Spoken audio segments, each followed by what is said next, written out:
following program is a presentation of the Waupaca Historical Society. Well, hello everybody. For those of you that don't know me, my name is Sarah Tim. I'm the Director of Marketing at Waupaca Foundry, a title that didn't exist likely when many of you worked there. I've been with the organization for 14 years, and so we were just talking about the 10 Plus party. And so many of you may not know me, right? By the time I could start attending a 10 Plus party, we had COVID, and then we didn't have a 10 Plus party. So I'm here to share with you a rich history that likely you all could eclipse me in knowledge. And so I don't pretend to be an expert. However, what's been happening in the last 5 to 10 years is what feels like an amazing race style rush to preserve Waupaca Foundry's history. And so we've been digitally archiving newsletters and photos and anything we can get our hands on. And in the process of doing so, also there's maybe 1 or 2 individuals in this room that have been kind enough to allow us to share their story and record it on a video. And you may see some people tonight in such video that have done so. And so the story of Waupaca Foundry begins in 1871. And it's this little foundry, quotably in shambles on the banks of Waupaca River, which is now Schwen Park, behind Main Street. Cliff Schwen was a graduate metallurgist. He always had in the back of his mind that he wanted to have his own little foundry. His son, after doing this paper about where a good place to build a foundry would be, Cliff read the paper and he thought, boy, that's pretty good. I think I got to go visit that little town of Waupaca. I didn't believe that there'd ever be a job in Waupaca. Nobody my age did. There was nothing here other than some tourism in the summertime, some support from the local farmers. There was no industry. When he heard this room was for sale back in them days, I don't know, but it wasn't very much. That was pretty much a shambles, but he went back and he talked to Don Bruner and Otto Rusch and asked them if they would join him in buying this foundry. Cliff went out on the road selling. Don Brewer ran the engineering and the maintenance, and Otto Rusch was on the floor teaching the few people he had how to do things. 13 people. And we grew to 4,000. Would you want to call that dumb luck? Probably. But we ended up with the best success you can possibly get. I remember we was the smallest foundry in the United States in the day we were based. Pretty special. Thank you all for being here. Okay, so John Roche is a gentleman from Sauk City, Wisconsin, and he wants to build a foundry empire. He's quoted as saying such in a few newspaper articles. He has a foundry in Sauk City. He decides to have a second foundry here in Waupaca, Wisconsin, and this is the beginning of Waupaca Foundry. And so during this time, the foundry and machine shop is making its own chilled plow. And as mentioned, this is a farming community. We live in a rural community still to this day where farming is still rich in our cultural beginnings. And so at one time during this period where John Roche is running the foundry and machine shop, he's employing 16 men. And that's kind of interesting because over the next how many decades, up until the point at which Cliff Schwen purchases the foundry, they really never employ more than that, and the foundry struggles. And so today what I'm going to share with you is how natural disasters, pandemics, and wars impacted every entrepreneur and businessman in this community, and it didn't escape Waupaca Foundry. And so all of these things that shaped who we are today, we've been navigating for more than a century. All right, so fast forward to 1886. John says, I'm done, and he hands the reins over to his son Fred. And Fred enlists the help of his brother-in-law, Herman Seuss, and they form what's called Seuss and Roche. And so it changes from Pioneer Foundry. Fred wants to put his stamp on it. He changes the name to Seuss and Roche. And at this time, they're scaling back. They go from 15 to 16 employees down to 5 to 6 men, and they're really only operating the foundry during the winter. And so what this tells us is they've employed farmers who would plant their crops, and harvest their crops. And when they were done with this, then they would come and make the product that was needed for this local community. And this is how the foundry operated for decades. Fast forward to 1908, and this is the first time where Waupaca Foundry is named such, the brand Waupaca Foundry. And common for this time, it's a newspaper article about a social visit that Fred is paying to his friend in Wausau, Wisconsin. And it names Waupaca Foundry as a brand. So it's kind of fascinating to me, I stumbled upon this, to think that back in 1908, we were known as Waupaca Foundry then. Possibly. Could this have been simply an error by the newspaper? Possibly. I haven't yet been able to verify a name change, but we do soon. So it's around this time that Fred starts to have to navigate the perils of running a business during wartime. World War II breaks out, and it's the deadliest of global conflicts, and of course this creates a labor shortage. We're facing these things today. And he had to do it with limited resources. Remember, they're only employing 5 to 6 farmers, men, at a time, and they're only running during the winter months. And so here's a first documented story about a foundry struggling in Stevens Point, Wisconsin. It closes because it can't get raw material to produce orders that customers are requesting. And so demand cannot be met. And all of these stories start to build a case for why Waupaca Foundry was in shambles at the point at which Cliff Schwen acquires the business. So we don't even really get done with World War I and a Spanish flu breaks out, right? A pandemic, and we know a little something about pandemics, don't we? And this further exacerbates the labor shortage challenge that we're having. And it affects Waupaca Foundry, Waupaca County in a big way. So, at this point, Fred's getting probably pretty fatigued, and he decides to sell the business. And the announcement you see here, for sale business, and it talks about the machinery available, only foundry within 25-mile radius, and my price is $2,500. And you can have this magnificent foundry. Well, lo and behold, Fred is successful. It takes him 2 years to sell his business, but he finds a buyer, Ralph Gertsch, out of Oshkosh, Wisconsin. And this is where it all starts to get very local. And so 3 years later, Gertsch says to his brother-in-law, Leo Nemeth, of the current Nemeth clan we all know today, hey, come in, you run this business with me. This is the third acquisition now of Waupaca Foundry in company history. And so they're running this business, and they change this is the first documented instance, verifiable instance, where Waupaca Foundry is the brand Waupaca Foundry. So this is a telephone directory from 1923 that Tracy helped me find. And you can see the entry there of Waupaca Foundry, 108 North Division Street, and the number was 364W. How simple our phone numbers were.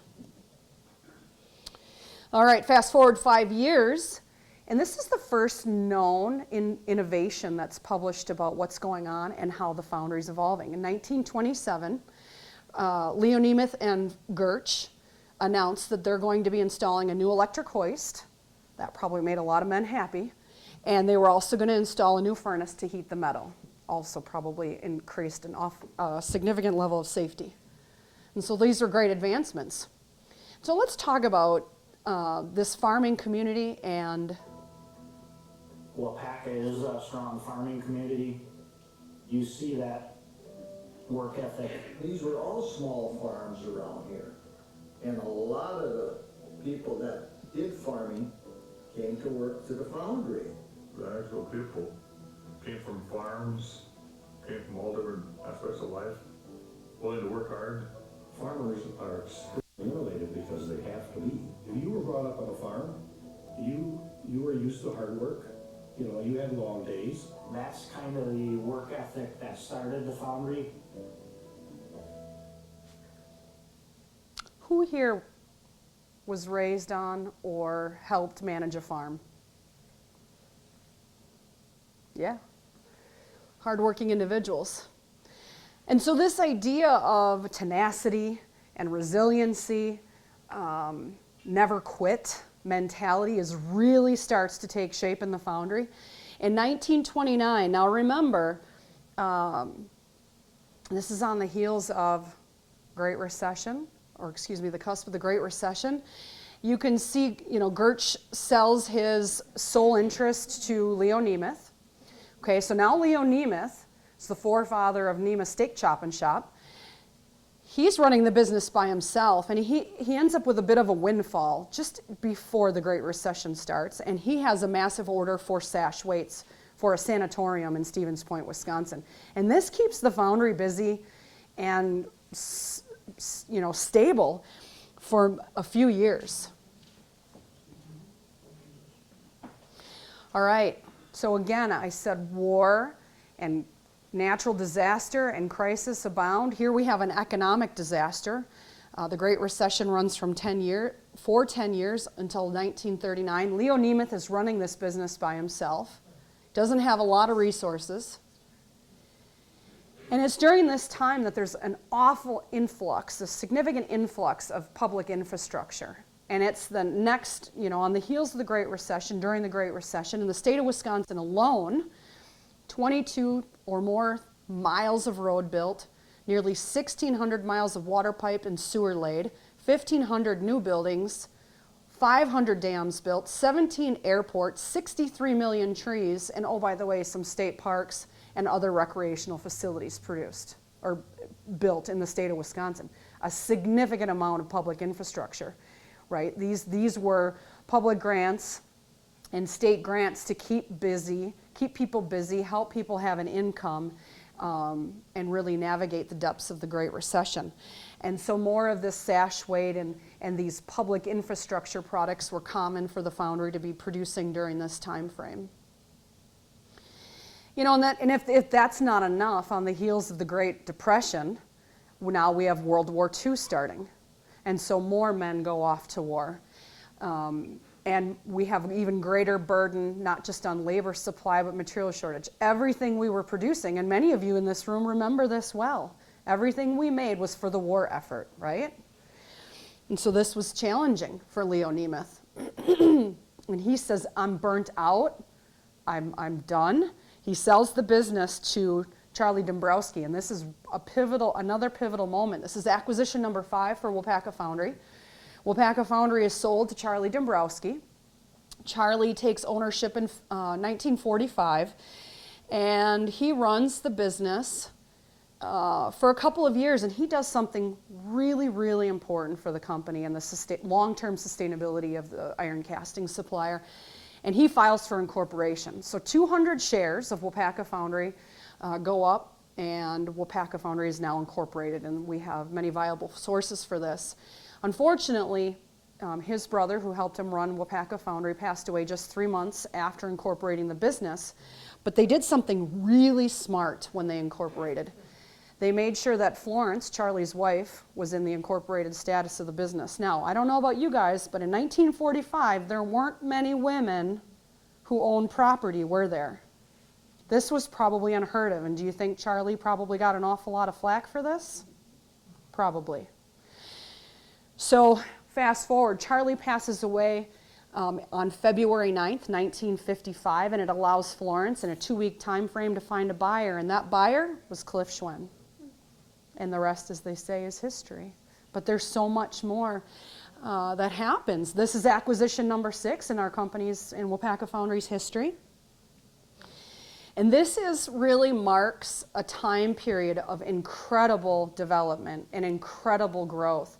And the sign at the park, that's Schwen Park, it says that Cliff Schwen is the founder of Waupaca Foundry. And I think the significance to that is he was the first that was able to infuse enough capital and have a little bit of luck and really make it something and make it the world's largest. A few years later, Leo decides he's not done being an entrepreneur, and he starts Nemeth Steak Chop and Shop.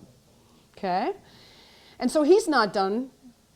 Now, I talked about growth, rapid growth, and I have to take a look at my notes here because I want to share with you guys what happened in 9 years, and you guys know because many of you were there and I was not.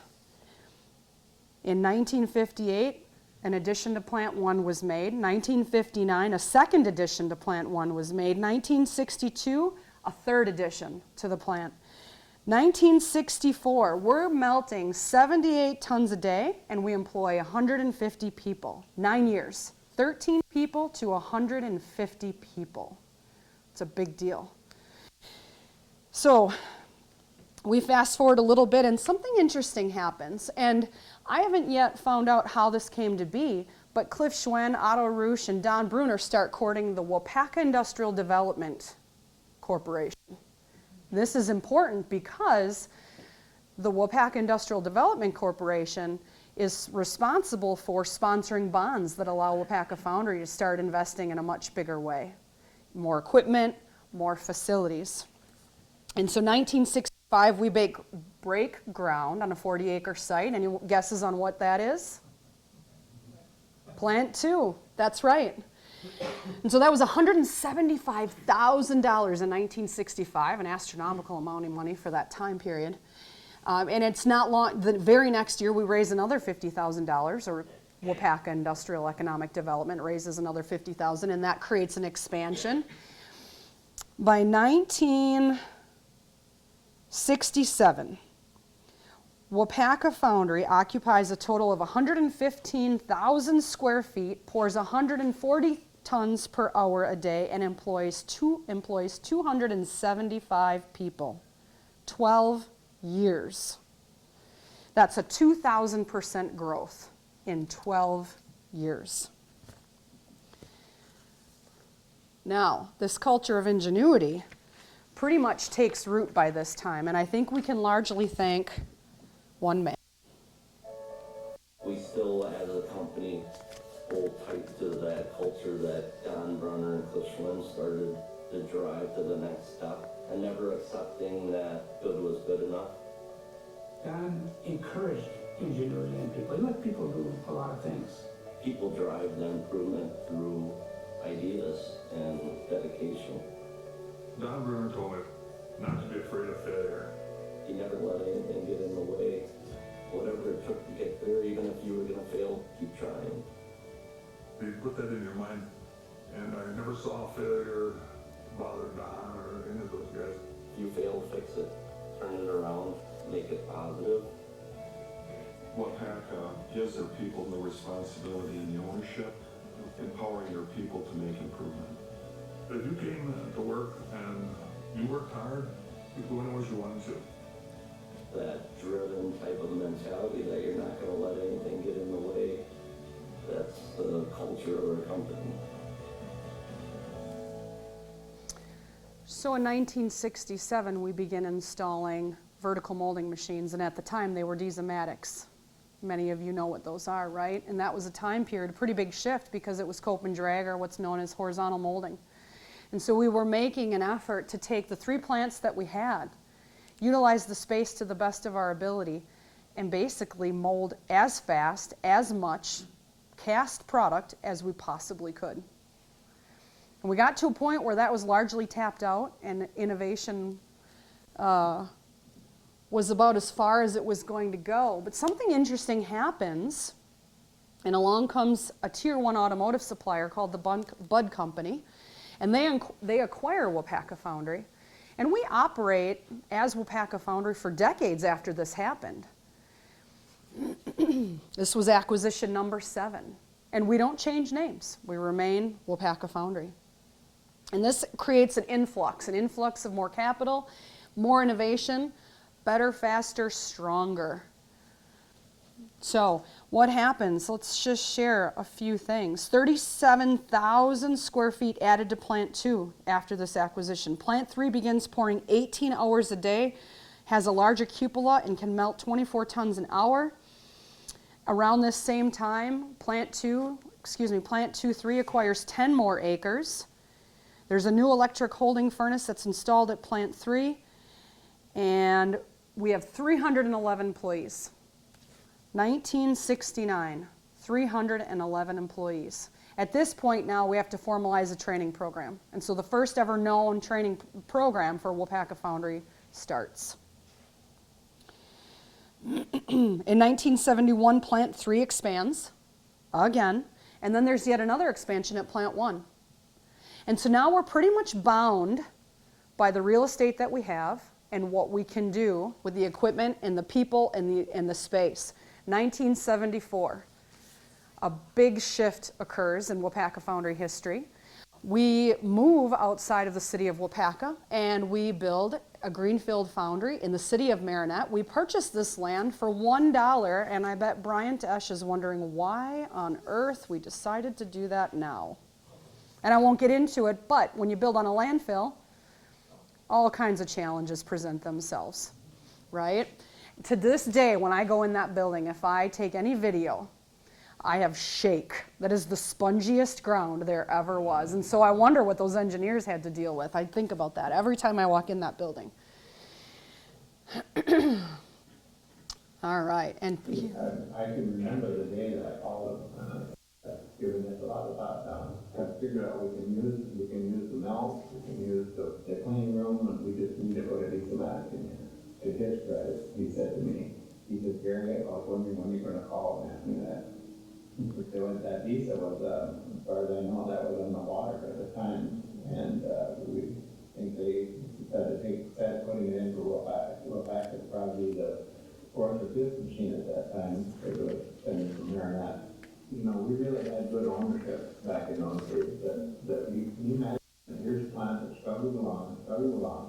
We were able to convince them to spend a lot of money, I don't know how many millions of dollars, in going from 2 visas to 6 visas.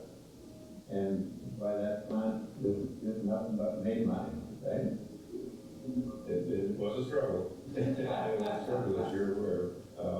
But that went from the plant that, as you say, was losing money every month, and big money, into becoming the most profitable plant in the company, and probably one of the lowest cost ductile iron plants anywhere in the country, and still is today. Ductile iron really became important in the mid-'80s, I would say, when we were struggling to keep the plants full. And at that time, Plant 4 and Plant 3 were competing for the same business. Al Brewer, who was sales manager at the time, said, we need to make ductile iron. We can sell ductile. You guys just need to put it in, put the process in one of our plants, and we have more success filling the capacity. Ultimately, the decision was made to put the ductile iron process in the Marinette because of the electric furnaces. And that's when John Deere decided to close their ductile iron foundry, their Silvis foundry. Yeah, I remember that. And that's another thing that put Marinette on the map, because from that point in time, John Deere became our #1 customer. 3 important things there that Gary Tho and Gary Gigani, both retired CEOs of Waupaca Foundry, are talking about. The perils of building a plant that competed with the legacy plants in Waupaca, Wisconsin. And it started out as a gray iron foundry, and it started out as a cope and drag foundry, and it was failing. It was failing miserably. And they made a decision at some point to rip those cope and drag machines out, put in at the time Diesamatics, which eventually became Waupaca-matics. And you know, they did this literally 2 years after they built the plant, and they had to go back to Bud and say, can we have some more money, because we made some bad decisions. I wouldn't have wanted to be the one that had to have those conversations. But I think it really stands to prove that those that are successful do the things no one else wants to do. You think they wanted to walk in a room and tell Bud owners they made mistakes and they wanted a whole, you know, how many millions more to do it right? No, but it was the best decision they did. So, oops. When Don Bruder made the decision to build his own vertical molding machine, he went to Diesamatic and asked them to build a larger machine, a wider machine, so it could make 2-on disc brakes. And they wouldn't do it, so Don said that he was going to do it. And so I thought I had a moment to set that up a little bit. So if you think about this, Plant 4 is built in '74. They rip out all the cope and drag. They put in vertical molding machines 2 years later, 1976. And by 1982, we walked away from our relationship with the world's most trusted vertical molding manufacturer, and we decided to build our own machines. And that was a pretty big shift in Waupaca Foundry history, because to this day, there isn't a machine. It doesn't matter if it's an automatic grinder, a core making machine, a vertical molding machine. We build those machines, maintain those machines, install and even design those machines in-house. It's pretty incredible. All right, so if you think about, by this time, let's see if I can find it in my notes. We have something like 20 vertical molding machines between the 3 plants in operation. We're largely fully walking away from cope and drag at this point. And if you think, you know, Gary Gigani talked about how important ductile iron was, and the amount of automotive work we were starting to produce, having been owned by Bud Company, was only growing. We were really shifting away from our off-highway ag and construction and infrastructure roots, and we were becoming very much an automotive supplier by this time in Waupaca Foundry history. By 1995, so fast forward roughly 10-ish years, we were starting to search for the next manufacturing expansion. And we were trying to decide, well, where is that going to be? We settled on Perry County, Indiana, and 356-acre site was purchased, and a long-fought battle with a family over this land. And the idea of installing these vertical molding machines is, this plant and the vertical molding machines are what were the catalyst to Waupaca Foundry becoming the largest iron foundry in the world. So we announced this expansion in '95. 2 years later, we're running gray iron production in Indiana. And a year later, phase 2 is up and running, and we're also producing ductile iron. This is significant because it's during this time period that Don Bruner says, you know that big machine we wanted for 2 on-disc brakes? That's not even big enough. And the importance of this is really the idea that we really needed to expand into commercial vehicle. And so we build something called the Super Ox. And by the way, you'll all be happy to know we're still looking at how to make the biggest vertical molding machines. We're working on a machine aptly called BAM. Big Ass Molding Machine. It doesn't exist yet, but we're working on it. All right, so the Super Ox is the largest vertical molding machine in the world. It's installed at Plant 5 in Tell City, Indiana, and just the sheer capacity of this plant brings the total employee headcount to 2,300 staff, 29 vertical molding machines running 380 tons per hour, and we're officially the world's largest iron foundry by 1999. So this is like 35 years after Cliff Schwen acquires Waupaca Foundry. 35 years. What's accomplished in that time frame is simply incredible. And so this is an animation showing you that growth. Pay attention to 1975. Watch what happens to that green line. I hope nobody in here is colorblind. It just occurred to me. And then in 2005, another pretty big spike. And what I didn't include on here, of course, was the greenfield of the Etowah Foundry in 2001, which was responsible for another significant growth in this company's history. And so we exceed $1 billion. And there's this great focus on increased sales and revenue. So let's talk a little bit about what happened between Plant 5 and Plant 6, and we fast forward to 2012, which is the 8th acquisition in Waupaca Foundry's history. In 2002, ThyssenKrupp, which by the way sometime in the early 90s acquired the Bud Company and largely left Waupaca Foundry alone. Really didn't get involved in the business too much. We were making so much money, they were happy to allow us to continue doing what we knew how to do. But in 2012, ThyssenKrupp, by this point, had built a steel-making plant in Brazil. They'd built a steel-making plant in America, here in North America, and they were underwater. And coming out of the Great Recession of 2008, 2009, they were in big trouble. they started offloading all of their business units that were not strategic. And so this was an important acquisition or a transition, ownership transition in Waupaca Foundry's history, because for many years leading up to the capital investment firm KPS owning Waupaca Foundry, we were receiving very little capital. And it was a very tenuous time in Waupaca Foundry's history because we weren't able to continue to reinvest in the business. We were not able to keep our machines running at efficient levels. We weren't able to keep up with customer demand. And we were just sort of getting by, if you will. And so KPS comes along and really infuses Waupaca Foundry with some much needed capital during a 2-year stretch leading up to a strategic sale of Waupaca Foundry, which are current owners, now known as Proterial, then it was Hitachi Metals. And so we were sold to a Japanese iron-making giant. And this was a very strategic acquisition. Proterial, known as Hitachi Metals at the time, still owns Waupaca Foundry. There's been a lot of questions about that. We're still owned by them, even though Hitachi Metals has been acquired since. And so we'll see how that acquisition plays out. But I started out talking about how natural disaster, war, and pandemics have impacted the history and the framework of who Waupaca Foundry is, and 2020 really was no different. We faced one of the greatest challenges we'd faced in our, more than century-long existence, and we worked so hard. We're grayer for it now, gray-haired.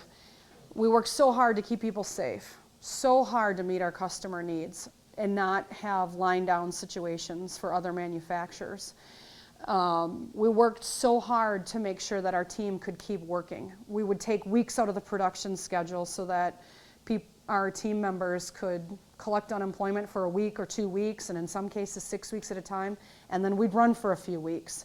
It was very, very challenging. We had to manage supply risks and a number of other variables. It was stressful.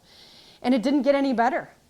In 21, we saw a number of raw material crises, overseas transport issues. It just seemed to go from bad to worse. And then, if that wasn't enough, the Ukraine war impacts Waupaca Foundry. It's like the trifecta here. For those of you that don't know, Russia, Ukraine produces 66%, 2/3 of the world's pig iron. The other producers are China and Brazil. Brazil's not exactly known for its honest manufacturing, and this really forced Waupaca Foundry to do some things that we had never done before, to be able to meet customer demand, to be able to have enough raw material, and not operating isn't even an option for Waupaca Foundry anymore. That will never, that will not ever happen again. And so we had to find ways to solve those challenges. Fast forward, January 4th, 2023, Bain Capital acquired shares of Hitachi Metals. And so while this isn't an acquisition in Waupaca Foundry's history, we're still owned by the original Japanese owner, which was Hitachi Metals, now Proterial. But it does beg the question, will there be a strategic acquisition of Waupaca Foundry in the future? Will there be another acquisition? And I think we probably can count on that. But I think all of the work that's been done in the last 10 years has really strategically positioned Waupaca Foundry to take the most profitable work. The automation and technology that's been implemented in the facilities over the last 20 years has made for safer jobs, easier jobs, and more skilled jobs, which has increased the wage for many of our employees. And I think our future is very bright. And that's all I have for you today. I will open up the floor for questions, and I hope I can answer them because you all have far more experience than I do in the foundry. Yes, ma'am. Do you use recycled iron? Absolutely. Bryant, I'm going to let you answer this question. What percentage of our metal makeup is recycled content? So if you ever run into anybody and you're like, what do they do at Waupaca Foundry? The easiest thing you can say in one sentence is they take recycled scrap metal that other people don't want and make it into something new. parts that come out the door are at least 85% recycled content. 85% recycled content. The world, Foundries were the world's first recyclers. Yes, sir. You use a lot of terms that I don't understand. Sorry. The drag and something. Cope and drag. Cope and drag versus the vertical mold. Yes. And what's the difference between ductile iron and gray iron and stuff like that? All right, so this is how I tell my daughter what cope and drag is. Cope and drag is where the two halves of the pattern come down like this. Vertical molding goes like this, and there's a ram and a swing, and they push like this, sideways. That's how I explain it to my daughter. Pretty simple. Ductile iron is known as ferritic or spheroidal iron, and I am not a metallurgist. This is not my area of expertise. But the difference between gray iron and ductile iron is ductile is bendier, but also stronger. So you'll find that ductile iron is used for safety critical parts. Also has higher strength requirements. How did I do for those that are more experts in? Good job. They won't fire me yet. Yes, sir. That's an excellent question. So the question is, what products are, what is Waupaca Foundry making today? We've never been more diverse in recent history. So we're still making automotive components.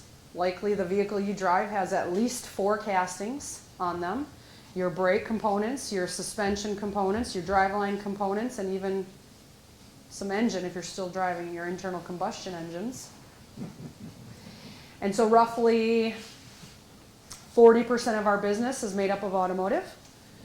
Another, well, that's a little, 40%. And then a good chunk of our business is made up of commercial vehicles. So you can think Class 8 trucks, your semi-tractor trailers, and then all of the smaller delivery vehicles in between. Think of your grocery store delivery trucks and on down. Fire apparatus, that represents more than 20% of our business. And the rest is made up of off-highway and infrastructure, municipal, and that is very diverse and also growing. So all of those non-automotive components are part of Waupaca Foundry's strategic initiative moving forward to increase more off-highway non-automotive components in our product makeup. One of the very first slides you showed about the chilled plow they made here. Yeah. You showed an ad for an Oliver chilled plow. Was that just comparing one, or, Yes. or did they make Olivers? Yeah, I don't know that they did make Olivers. There's very little records of what happened at Waupaca Foundry in this. I know, right? That's why I asked. I know. I don't have any proof that we made Oliver. And of course, there were no ads for Waupaca Foundry chilled plows. You know, Tracy and I have been, oh my goodness, hundreds of hours of digging. And so I welcome all of you. If you find something, happy to archive it. You can reach out to Tracy or myself. That is the reason why we're doing all of this, is to make sure that we uncover a lot of this rich history and preserve it. They said it was patented. Have you done a patent search? No. Not me, not personally. Well, there must be somebody that probably do that for me. Right? I think it's very interesting. Right? Tracy, let's get on that. Patent searches. Yeah. And what is a chilled plow anyway? So that was the single plow that was used by hand with a horse, and it was that triangular shape that literally cuts the earth. So was the chilled something of a process, or? It makes it much tougher to break it when you hit a stone. If you didn't have a chilled plow, you hit a stone, it was going to break right away. The chilling turn made it stronger for collision. Yes, ma'am. So after you've made these automotive products, I've seen the train tracks by the factory, but is that how you transport them? Not usually. How do you A transport majority of finished cast iron goods are shipped by commercial vehicle in today's environment. A vast majority. Now, conversely, raw material coming in, happens in a myriad of ways. It comes by ship, comes up the Mississippi, then it comes by rail, then it's truck. So it's many different transportation methods are used to bring raw material in. You guys are excellent question askers. What percent is John Deere's business now? Yeah. Oh, I would have to go look. At one time, John Deere was nearing 20% of our total book of business. That's not the case today, but it's still very significant. Mm-hmm. Yes, ma'am. Are they still doing Kohler and Launch? Yes. Yes. So the question was, do we still support Kohler? Yes. So what's happening? There's a trend that's occurring right now. And it's really a theme that has really never changed. So we're all foundries, all manufacturers are facing the same issues: labor shortages, material supply challenges, and it's not just casting challenges. It's all of the things that make any product, whether it's a tractor or an iron casting. All of these things have been very challenging to produce in the last 2 years. And so now we have even competitors who are coming to us asking for relief. Their plants are exceeding capacity. They physically couldn't make it even if they had the machines to make it. If they have the machines to make it, they're taxed by the fact that they don't have enough people. And if they even had enough people or enough machines to produce, they might not be able to get all the raw material necessary. And so even competing foundries are reaching out to Waupaca Foundry for help. And in the last, even just couple of months, we've been awarded $30 million worth of work that our competitors can't make. Yeah. Yes. Has the foundry ever acquired an existing foundry when they've expanded, or have they always built? Yes, all of the growth of Waupaca Foundry has been what you call greenfield. We've built these facilities. Now, an exception to that was in 2014 when Hitachi Metals acquired Waupaca Foundry, something of, I guess you could call it like a reverse merger. So there were other foundries in the US that Hitachi Metals was operating, and those foundries ended up being reorganized into the Waupaca Foundry fold, if you will. We had a facility, an iron foundry in Lawrenceville, Pennsylvania, and then 2 machining centers. And those were the only, they weren't acquired by Waupaca Foundry, but we inherited them. So they're still separate locations? Correct. Okay. Yep. Yes? How much percentage-wise work do you provide for Oshkosh Corporation? A minority, but we do support them. Yeah. Yep. Yes. I understand that there was a major fire. Yes. And what I find outstanding is that that some of the employees were transferred up to Waupaca here, and Waupaca was able to absorb that business and continue on. Yeah, so I think you're talking about the fire that happened in Tell City, Indiana. Yes. Yep. So that January 4th was a very busy day of this year. So not only did Bain make a final acquisition, final closing of the Hitachi Metals business, which is now Proterial, on the very same day we had a fire at Plant 5, which started in the melt center and was pretty devastating. Much of that work at Plant 5 was transferred up here to Plant 2-3, and a lot of the team members here at Plant 2-3 had to work a lot of overtime to help make that work. And we also had to ask our customers whose parts we couldn't make if they'd wait just a little bit while we helped Plant 5 out. But their recovery was incredibly fast. I mean, we got very lucky. We were able to secure the parts we needed to rebuild aspects of that melt center very quickly. We did it in about a 3-week turnaround time. And so we were able to operate half of that facility. We were able to continue making ductile iron at Plant 5 while the recovery efforts were going. And in 3 weeks' time, we were able to get the gray iron back up and running at at Plant 5. And so that team deserves a huge round of applause, but everybody that helped here in Waupaca while they were trying to get back on their feet also deserves a big round of applause. Yes? Did they used to do sand casting? Everything Waupaca Foundry makes is made by what's called green sand. It's actually black. And it's a vertically parted process. That's what you were asking about, but it is all green sand casting, yes. And here's a good fact. Bryant Desch, by the way, is our Director of Environmental Engineering. Bryant and I work together often, and we were looking to see how many times a piece of sand, if you tracked 1 grain of sand in Waupaca Foundry, how many times is that grain of sand reused? It's more than 35 times before it's spent and can no longer be used. And then of that spent sand, we don't put all that in a landfill any longer. Maybe a decade ago, there was a study done in conjunction with the Department of Natural Resources, and we found that Waupaca Foundry green sand is actually cleaner than native Wisconsin clay, right? Did I get that right? Ish. Yes. And so that spent foundry sand that we used to put in a landfill, 70 or 80% of that now, is all being used for projects like roadbed foundation, geotechnical fill and farm projects. Think of like the sand base that would go under a manure pit, for example. Utility projects where we're lining pipe laying systems. I'm just trying to think. Swan Park, Sledding Hill, St. Mary Magdalene's site has foundry sand. Highway 10 has a lot of foundry sand. What are some other notable projects here in town? Yeah. So we're going to tear that out to the Elm Valley.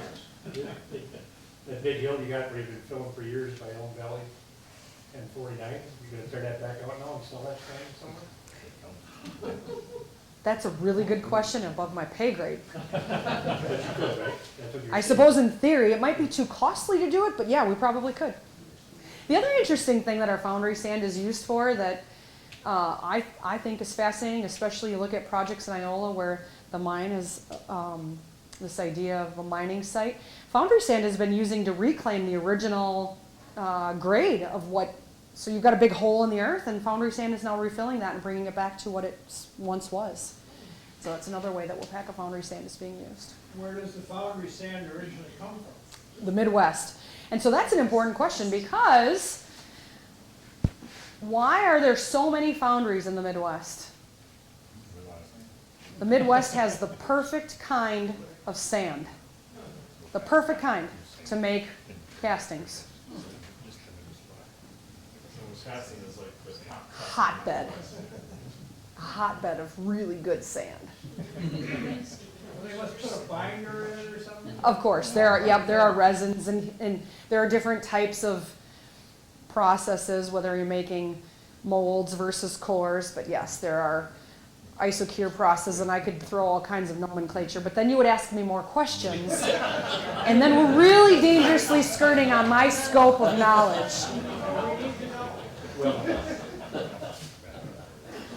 Remember, I'm in marketing.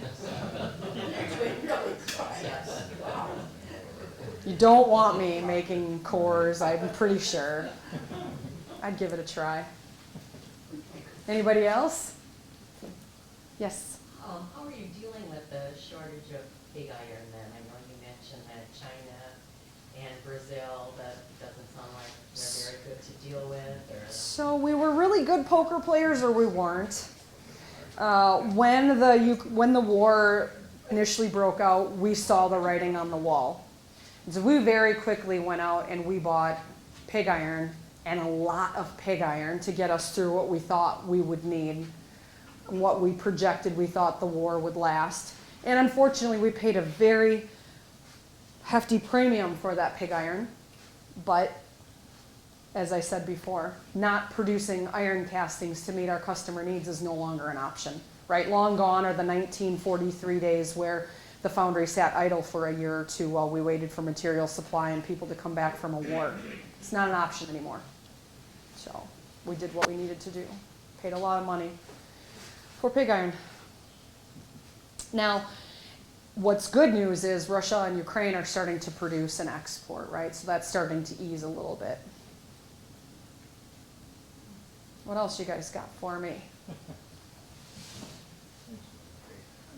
Yes. Do you make any airplane parts? You know, airplanes are notoriously aluminum, right? Airplanes have to be very, very light. I'm told, and I don't even know if this is fact, so you have to take this with a grain of salt.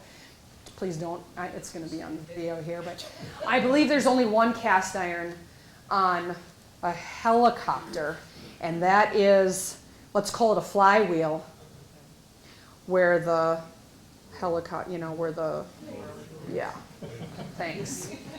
I'm told, I don't know that for fact. So no, we don't make aviation parts. Yes? Sarah, are they still making rotors for NASCAR? Yes. Yeah. Lots of performance and aftermarket rotors are still made at Waupaca Foundry. Yes. How are the new workers fitting in? Yes. 80 or somewhere? Yeah, so Waupaca, you know, we have a labor shortage, and this was not an easy transition for us at all. Unlike Tell City, Indiana, where we've been using temp and contract labor for 20 years, in the last 18 months to 2 years, this is a first for this community where we've been bringing in temp and contract labor out of necessity. In order to keep up with demand and not ask so much and put our team members in such a degree of forced overtime that we lose them, we had to look at temp and contract labor. We have a variety of individuals, and there are a number of services we're working with. We have a group of individuals that are coming from Venezuela on asylum. I understand that their visas are good for 1 year. And right now the government has contracted their visas to be renewed up to 10 years in a row. And so our Venezuelan families are very appreciative and very thankful because for the first time in a long time they don't have to fear for their lives. And so we have families now in this community where, even in my daughter's class, and she came home and she was crying, she was telling me the story. She was talking to this young girl and she's here with her dad. But her mom and her siblings are still in Venezuela and they can't afford to get them here. And they're very family oriented and they're very hard workers. And I think they're an excellent addition to our community. We also have individuals from the southern US that are here. They come for 6 months at a time. They very much enjoy the Waupaca Foundry compensation, although it's not direct. We're not hiring these individuals directly. There's a temp agency. And these individuals will come up and they will work. They'll work for a 6-month stint and then they'll go back home for some period of time. And we've had repeat cycles where those individuals have come back, but they're a little more transient. Yeah, lots of Spanish-speaking individuals have joined our community. So far, I think we have something like, and Holly Mork may know this better than me, I want to say like 10 or 12 individuals have since hired on full-time. They love this community. They love how people treat them. They never want to leave. They would. In the last month, we're over 20. Over 20. 1, 2, 3. Holly is our nurse, and her lovely other half is Melt Maintenance at Waupaca Foundry. I know. I know. My dad makes. Melt electrician. Production. Sorry. A lot of us around. Hi, yes. So with such a large company, do you have like daycare? Oh, that is a topic. So the question is daycare.